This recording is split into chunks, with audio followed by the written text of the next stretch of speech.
Seu meu amado, bem-vindo de volta à nossa escola bíblica diária. Estamos falando da história e geografia bíblicas, mais especificamente do reino dividido. Então, pega seu caderno de estudos, pega a sua Bíblia, ore ao Senhor, pede a Ele discernimento, entendimento, conhecimento, sabedoria. Pede a Ele proteção para que nós possamos desvendar dos seus mistérios. Muito bem, já falamos de várias questões envolvendo tanto o reino de Judá quanto o reino de Israel. Estamos tentando fazer de forma a trazer os dois reinos ao mesmo tempo, fazendo uma lógica nesta explicação. E agora a gente vai falar de algumas guerras que a Síria trava contra Israel. Lembre-se que a Síria estava coladinha a Israel. E eu já vou aproveitar para falar de algumas outras guerras também. Vamos lá então. Na época, Rezim, nesta primeira época, Rezim era o mais destacado guerreiro dos sírios. Os sírios haviam sido silenciados, uma parte por Davi, né? E eles estavam tendo questões internas e estavam sendo assediados por outras nações. Então, o que acontece é que Rezim agora começa a ter força suficiente para reerguer a Síria e para tentar conquistar terras. E isso só pôde acontecer por quê? Porque o reino foi dividido. Salomão, apesar da sua sabedoria, deixou que isto acontecesse e deixou isso de herança para o seu filho Roboão, que não teve sabedoria, discernimento nenhum e acabou perdendo grande parte do reino nas mãos de Jeroboão. Pois muito bem, ora, Rezim da Síria, atento a estes movimentos, atento a estas dificuldades, o que ele faz? Ele começa a trabalhar e a reerguer a Síria. Muito bem, lá, Zimri acabam morrendo, né? Então, lembrem-se que nós temos Jeroboão, depois Nadab, que era seu filho. Nadab foi morto por Baasa. Baasa também morre. Sobe ao trono Elá. Elá fica um tempo muitíssimo pequeno, dias no trono, ele é morto por Zimri. E Zimri também fica muito pouco tempo, ele acaba sendo substituído por Omri. Omri é entendido aqui pelos estudiosos como um dos mais poderosos, apesar de que a Bíblia não fala muito dele. Nós vamos observar que na arqueologia tem muita coisa a ser falada sobre Omri. Omri é considerado o cabeça de uma casa poderosa. Então, o primeiro a entrar em Israel, a governar e a dominar Israel e fazer de Israel uma poderosa nação.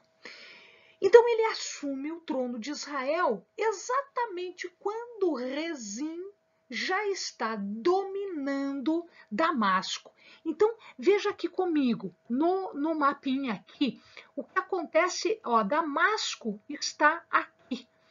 E esta localização é uma localização super estratégica, exatamente porque ele está no caminho que vem da Mesopotâmia. Então, as rotas de caravanas que passavam para o Egito, para toda esta parte aqui, e depois chegavam no Egito lá embaixo, ou iam em direção à África, necessariamente passavam por aqui.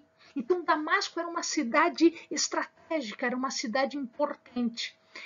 Quando Rezim domina Damasco, o que ele faz, em verdade, é dominar todo o trajeto comercial principalmente com a Fenícia, porque aqui chegavam os navios de Tiro e de Sidom com o comércio todo para ir à Mesopotâmia. As coisas da Mesopotâmia passavam por aqui que fossem levados, por exemplo, de navio.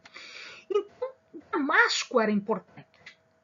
E Omri não fez guerra para conquistar Damasco, porque ele sabia que este comércio era importante. Ele fez outra coisa, a estratégia dele foi diferente. Ele entrou em acordo com o rei de Sidom e dá o seu filho Acabe em casamento à filha do rei de Sidom, Jezabel. Como ela aparece agora na história para nós. Acabe é filho de Jezabel. Então ele inaugura agora uma grande nação, um grande estado, porque ele corta as relações comerciais que Rezim tinha com a Fenícia e com toda a rota de caravana, porque ele ganha, na verdade, um outro centro, que era lá na Fenícia. Muito bem. É óbvio que a gente vai ver que isso não vai dar certo, no final das contas essa história não vai dar certo. Ora, Omri também estava preocupado com o seguinte, Tisra não era uma cidade forte, não era uma cidade boa para se defender, para ter como sede do governo. Então o que ele faz?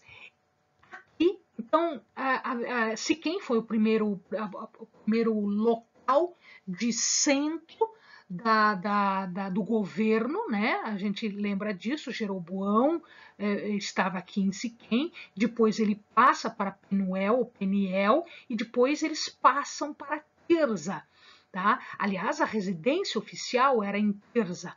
O que ele faz, Omri, ele constrói Samaria. Então, a construção de Samaria foi feita por Omri. Omri era um soldado e ele sabia como construir uma cidade para não ser conquistada, ele sendo soldado. Então, ele vai construir Samaria com várias linhas de muralhas, muralhas altas e largas, em volta de toda a cidade, em volta de toda a cidadela. Tá? Esta construção fez com que Samaria se tornasse inexpugnável. Claro que ela foi conquistada depois, ela foi conquistada. Entretanto, eles demoraram 3 anos para conquistar Samaria. Tá? Então, os assírios levaram 3 anos para conquistar Samaria. De tal forma, ela foi construída. Muito bem. Então, eles estavam sempre em guerra, os sírios e os israelitas. Por quê? Porque eles estavam coladinhos, eles eram vizinhos, né? E havia muita disputa por território. Ora, quando Omri morre, assume o poder Acabe. Este mesmo Acabe que casou-se com Jezabel para dominar a rota comercial. Então, ele acaba lutando contra os sírios e ele acaba ganhando a guerra. Esta guerra, então aqui, ó, Siquém está aqui, só para o amado ter uma ideia, um pouquinho mais para cima, Samaria. E o que acontece é que os sírios vieram em direção à Filístia. Então, eles estavam entrando na volta. E aí, em Afec, ele ganha a guerra contra os sírios. Ele faz o rei cativo, mas ele não domina as terras. Ele faz um acordo. Com a Síria. Por que ele faz um acordo com a Síria? Ele não era mais fácil ele destruir tudo? Não. Porque a Assíria estava se levantando. Então, o que ele fez? Ele deixou o rei sírio entre ele e a Assíria, como um tampão, como uma proteção. Então, antes de lutar contra ele, os assírios teriam que lutar contra os sírios. Então ele foi inteligente. Ele deixou ele vivo, fez um acordo. O que tinha esse acordo? O acordo era algumas cidades deveriam ser devolvidas e ele ganhava um quarteirão para fazer comércio dentro de Damasco, que era a cidade comercial por excelência, era a rota de todo mundo, ou seja, ele ganhava 2 vezes mais vezes, tá certo? Sem nenhuma preocupação com defesa. Quem tinha essa preocupação era o rei. Inclusive, uma das cidades que eles deveriam devolver era Ramote de Gileade. Ramote de Gileade deveria ter sido devolvida. E a gente vai ver que esta cidade é a causa de muitas mortes entre os descendentes de Omri. Acabe, quando ele se casa com Jezabel, a gente lembra disso, ele institui uma idolatria. Tá? Por quê? Porque Jezabel, vindo da cultura dos Sidons, né, aqui dos fenícios, ela era adoradora de Baal. E aí eles instituíram em Israel a cultura, o culto a Baal, a adoração a Baal. E é aqui que entra Elias. Elias começa o seu ministério, ele era de Tisbe, aqui ó, Tisbe fica aqui ó, Tisbe aqui, tá? Samaria aqui, tá? Aqui Sidom, de onde Jezabel veio, e ele vai fazer o seu ministério contra os profetas de Baal. Isto é, aqui no Monte Carmelo vai acontecer uma luta, né, entre Elias e os profetas de Baal e os profetas de Astarote. Tá? Muito bem. O que acontece é que morto o rei da Síria, de Damasco, assume Ben-Hadad. E Ben-Hadad não tem absolutamente nenhuma pretensão em adorar o Senhor, em respeitar o Senhor, e ele acaba desafiando o Senhor aqui, né? E não devolve a cidade de Ramote Gileade. E essa Ramote de Gileade é o alvo para as guerras que se travam dali para frente. Acabe então chama Josafá, eles tinham um certo parentesco, porque a filha de Acabe vai casar com o filho de Josafá, tá? Então ele faz uma aliança com Josafá, que é rei de Judá. A gente viu mais para trás, no vídeo anterior, a gente falou desta situação. Josafá exige que um profeta venha falar a eles antes de irem à guerra, e o profeta Micaías prevê a morte de Acabe. Isso efetivamente acontece. Acabe morre neste embate. Em verdade, ele acaba sendo levado, ele não pode sair da guerra, a guerra estava tão apertada que ele não pôde sair do seu carro de guerra, e ele é levado até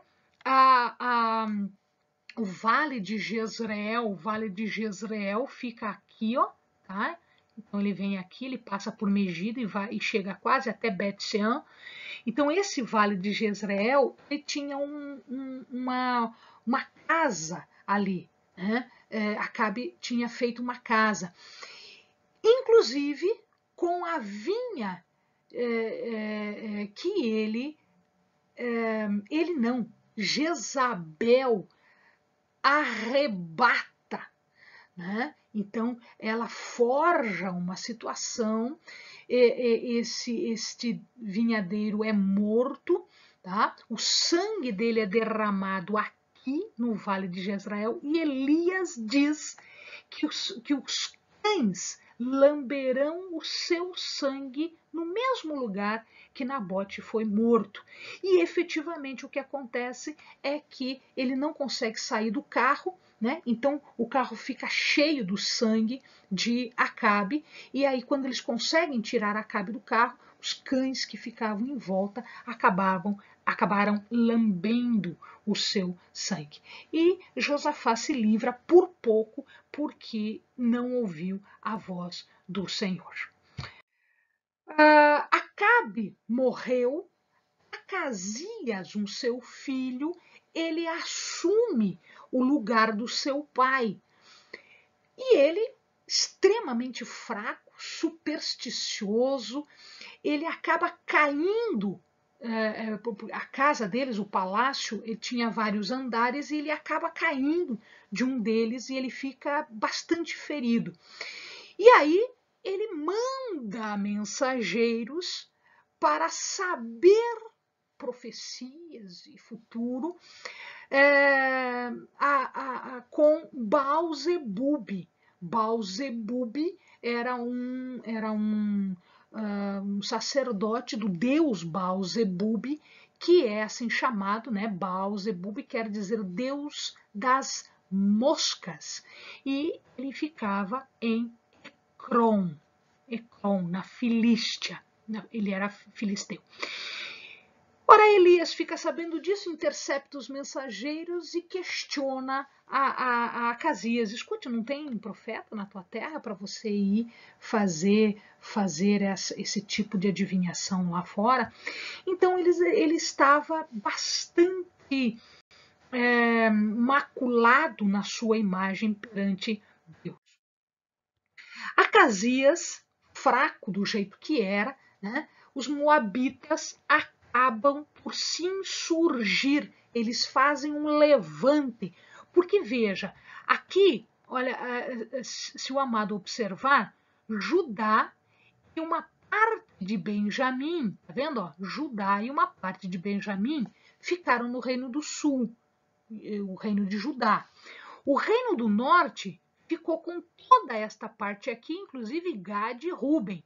Então, se os amados observarem, olha aqui, os moabitas estão aqui. Era vizinho do reino do norte, de Israel, aqui do outro lado do Jordão.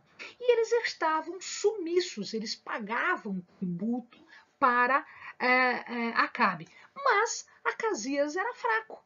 Né? Acabe morreu, o que eles fizeram? Eles se insurgiram, eles se revoltam, né? E eles tomam algumas cidades do reino. Então, Acasias, ele não dura muito tempo, ele dura pouco tempo no governo, e o seu irmão, Jorão, porque ele não teve filhos, né, para suceder, então Jorão assume o trono, era outro filho de Acabe. E aí ele já se vê envolvido, ele assume já um problema nas mãos, o problema de Moabe. O que acontece agora é que ele vai atrás de Josafá. Josafá fez o seu filho casar com a irmã de Acasias e de Jorão. Portanto, eles eram todos aparentados ali. Então, ele faz um acordo com Josafá, rei de Judá, para recuperar essas terras. Então, eles vão contra Moab, e aí os moabitas acabam perdendo essa batalha e ele acaba fugindo, o rei acaba fugindo para Kir-Haresete. Kir-Haresete está neste lugar aqui, no meio da terra de Moab. E ele não tem mais o que fazer, o que ele tenta, então ele pega o seu filho, coloca em cima da muralha e ele sacrifica o seu filho em holocausto. Holocausto é queimar. Ele sacrifica o seu filho em holocausto para o seu Deus, exatamente para os livrar das mãos dos israelitas e dos judeus. Quando eles veem isso, eles ficam horrorizados e eles saem da batalha imediatamente, porque eles não conseguem entender aquilo, eles ficam horrorizados, eles ficam muito impactados. Lembrem-se que é nessa época, então, Elias, da época de Acabe e Jezabel. Elias é da época de Acabe e Jezabel. Na sequência, nós já temos Eliseu. Eliseu é um ungido profeta no lugar de Elias. E ele faz todo o seu ministério ali. Então nós temos aqui, de Eliseu, nós temos o caso da sunamita, que lhe dava abrigo, que lhe dava de comer, que lhe dava um local para ele pernoitar. Nós temos aqui a cura do capitão Naamã. Esse capitão, ele era sírio. Então o que acontece?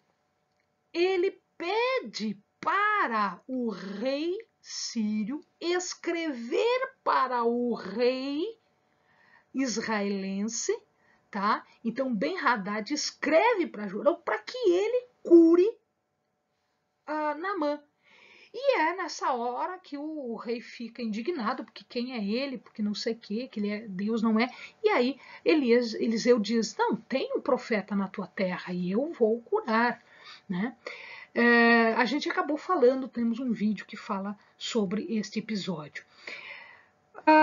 Todos os movimentos de Ben-Hadad eram previstos e eram contados para o rei. Então ele sabia exatamente o que Ben-Hadad ia fazer e não dava certo as estratégias. Quando eles descobriram que era Eliseu que profetizava isso, que falava isso, eles vão atrás de Eliseu para matá-lo. Este episódio, vocês lembram, meus amados, é o episódio em que o seu moço, o moço que estava com ele, não enxergava a proteção de Deus, ele só enxergava o exército inimigo, e então ele orou para que Deus abrisse os olhos do moço, e o moço viu os carros de guerra, os cavalos de fogo que estavam cercando e protegendo os dois, né? Também aqui nós vamos ter a participação de Eliseu quando Samaria foi cercada pelos sírios. Então aqui nós vamos ter também as palavras de Eliseu, e nós vamos ver que os cegos, os leprosos, depois descobriram o acampamento dos sírios totalmente largado, porque Deus fez um milagre, né? E espantou todo mundo fugiu com medo de um exército que não existia e deixou ali arma, comida, etc. E o povo da Samaria, então, matou a sua fome. Aqui ele unge Hazael no lugar de Ben-Hadad, né? Que seria o próximo rei da Síria. Este vídeo foi um pouco mais longo, mas nós aproveitamos e já falamos sobre vários personagens num momento crucial da história de Israel. Amém, amados? Bons estudos.